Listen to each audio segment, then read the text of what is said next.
But in other words, it's about faith. Faith on something that you don't see it yet.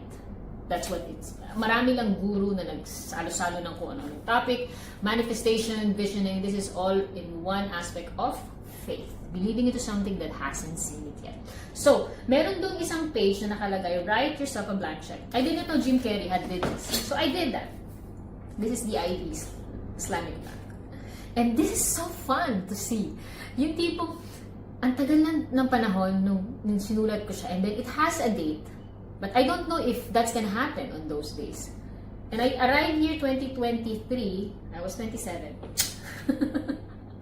27 that time. Now 39. Oh my God. Anyway, I wrote the check. And I put it on a date on 2030, December 25. You can put an imaginable number. Something that you don't see na imposible kaya to. But I love to play the game of letting it go and seeing where does it lead.